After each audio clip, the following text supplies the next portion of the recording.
আজকে আমাকে স্কুল যেতে হবে, কিন্তু আমার জুতোটা তো একেবারে ছিঁড়ে গেছে মা। আয় বাবা, আমার কাছে আয়, আমি তোর জুতোটা সেলাই করে দিচ্ছি। মন দিয়ে পড়াশোনা কর, একদিন দেখবি সব ঠিক হয়ে যাবে।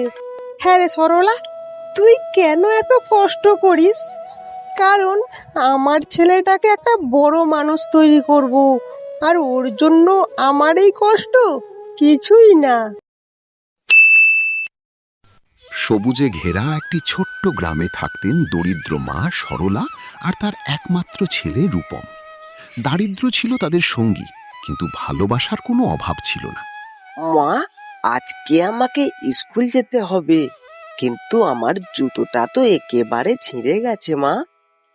আয় বাবা, আমার কাছে আয়, আমি তোর জুতোটা সেলাই করে দিচ্ছি। মন দিয়ে পড়াশোনা কর, একদিন দেখবি সব ঠিক হয়ে যাবে।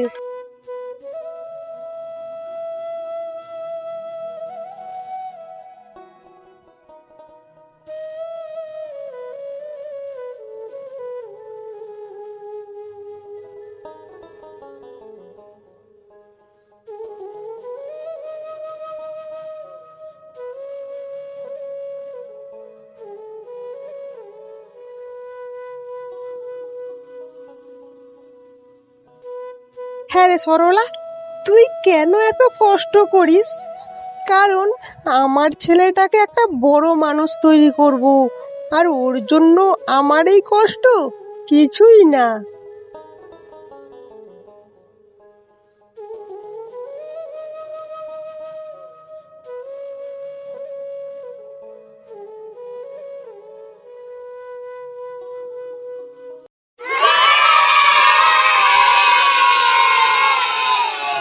এ ভাই, দেখো দেখো, রূপমের ব্যাগটা কত পুরাতন হয়ে গেছে। হা হা হা, ঠিক বলেছো ভাই, একটা ব্যাগও কিনতে পারে না।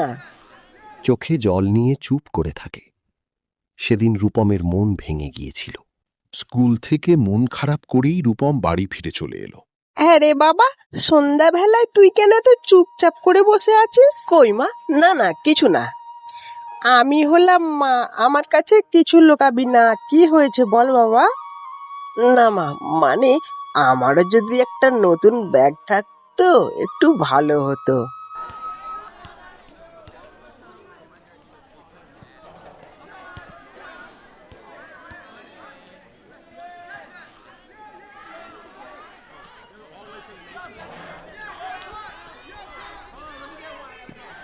এই নিন, এইটা রাখুন, আর এইটা রেখে আমাকে কিছু টাকা দিন। সব গয়না তো দিয়ে দিলে, এটা কি তাহলে শেষ গয়না? হ্যাঁ, এটাই আমার শেষ গয়না, আর আমার ছেলের মুখের হাসি দেখার জন্য এই গয়না কিছুই না।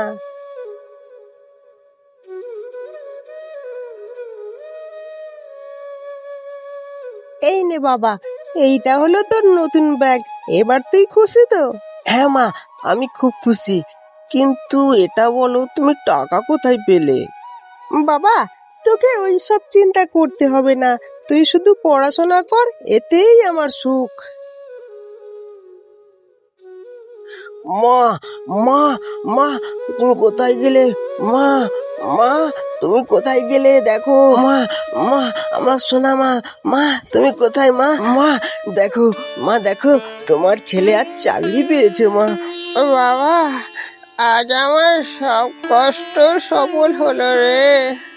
আচ্ছা, আপনি বলুন তো, আপনার এই সাফল্যের পিছনে রহস্যটা একটু। আমার এই সাফল্যের পেছনে হাত হলো আমার মায়ের। আমার মায়ের জন্য আজকে আমি এই জায়গায় পৌঁছাতে পেরেছি। মা, মা, আমি এই তোমার ঋণ জীবনে কোনোদিনও শোধ করতে পারবো না মা। বাবা, আমার ঋণ তোকে শোধ করতে হবে না, তুই খালি ভালো মানুষ হয়ে থাকবি। শেষ হলো আজকে ফান্টুন বাংলা চ্যানেলের গল্প। গল্পটা কেমন লাগলো সকলে কমেন্ট করে অবশ্যই জানিও। গল্পটা যদি তোমাদের ভালো লেগে থাকে তাহলে একটা লাইক করে দিও, আর চ্যানেলে নতুন হয়ে থাকলে অবশ্যই সাবস্ক্রাইব করে দিও, আর যত পারবে বন্ধুদের কাছে শেয়ার করো গল্পটা। আবার তোমাদের সঙ্গে দেখা হচ্ছে নতুন কোনো এক গল্পে। আর ততদিন সবাই সুস্থ থাকো, আর এভাবেই আমাদের পাশে থেকো।